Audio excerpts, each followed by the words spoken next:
আসসালামু আলাইকুম। অস্ট্রেলিয়ার মাটিতে ঐতিহাসিকভাবে ইতিহাস গড়ে অস্ট্রেলিয়াকে বিশাল ব্যবধানে হারিয়েছে টাইগাররা।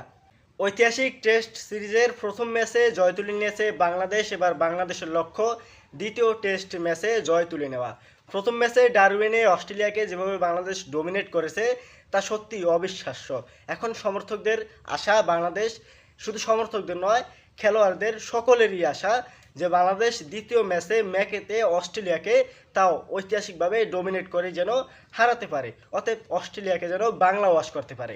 দ্বিতীয় ম্যাচটি অনুষ্ঠিত হবে আগামী 22 আগস্ট বাংলাদেশ সময় সকাল 6:30টায় এবং স্থানীয় সময় সকাল 9:30টার দিকে। ম্যাচটি অনুষ্ঠিত হবে অস্ট্রেলিয়ার গ্রেট ব্যারিয়ার রিফ এরেনা স্টেডিয়ামে। স্টেডিয়ামটি অনুষ্ঠিত অস্ট্রেলিয়ার ম্যাকে শহরে।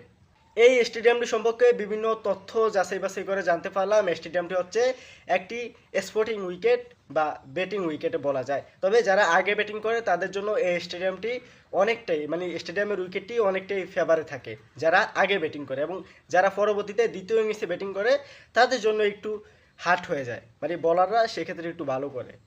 এই স্টেডিয়ামে এর আগে কোনো টেস্ট ম্যাচ অনুষ্ঠিত হয়নি। বাংলাদেশ বনাম অস্ট্রেলিয়ার মধ্যকার দ্বিতীয় টেস্ট ম্যাচ দিয়ে এই স্টেডিয়ামটির অভিষেক হতে যাচ্ছে।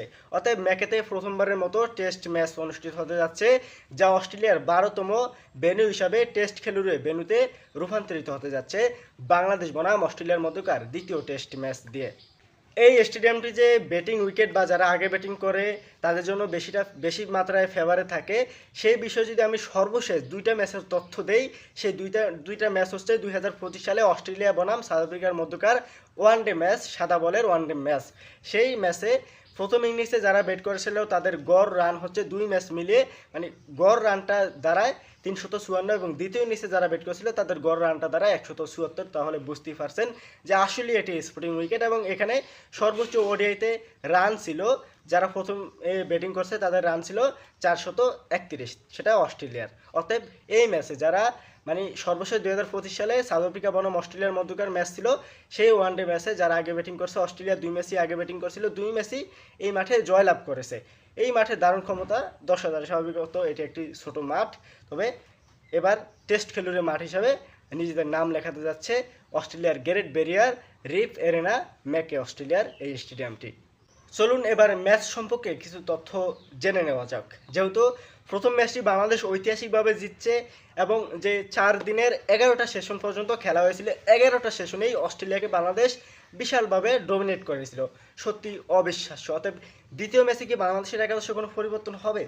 সেক্ষেত্রে আমার উত্তরটা হবে না। তবে যদি হয় তাহলে একটা পরিবর্তন হতে পারে, বা যে কোনো যদি একটা পরিবর্তন হয় তাহলে ওপেনিংয়ে সাদমানের জায়গায় সম্মুখে খেলাবে, আর যদি বোলিংয়ের ক্ষেত্রে পরিবর্তন হয় তাহলে এবাদতের জায়গায় শরীফুলকে খেলাবে।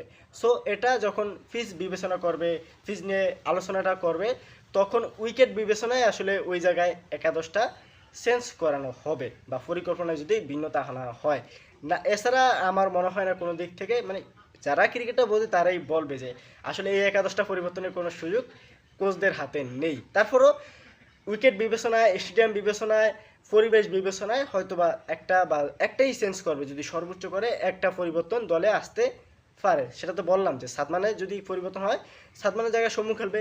ব্যাটিংয়ে যদি পরিবর্তন হয়, আর যদি বোলিংয়ে পরিবর্তন হয় তাহলে এবাদতের জায়গায় শরীফুল খেলবে। আর যাক, বাকিটা দেখা যাবে যখন ম্যাচটি শুরু হবে। তবে আগামী 22 আগস্ট ঐতিহাসিক ম্যাচ শুরু হবে। আশা করি বাংলাদেশ দ্বিতীয় ম্যাচে অস্ট্রেলিয়াকে হারিয়ে বাংলা ওয়াশ করে ঐতিহাসিক রেকর্ড গড়তে পারবে ইনশাল্লাহ।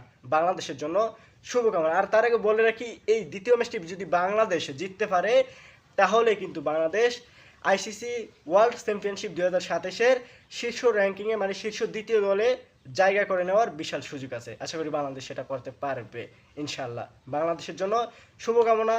ক্যাপ্টেন শান্ত, হাসান মাহমুদ, মেহেদী হাসান মিরাজ, লিটন দাস, মুশফিকদের জন্য, তানজিদ তামিমদের জন্য অনেক অনেক শুভকামনা। ইনশাল্লাহ বাংলাদেশের ক্রিকেট অনেক দূর এগিয়ে যাক।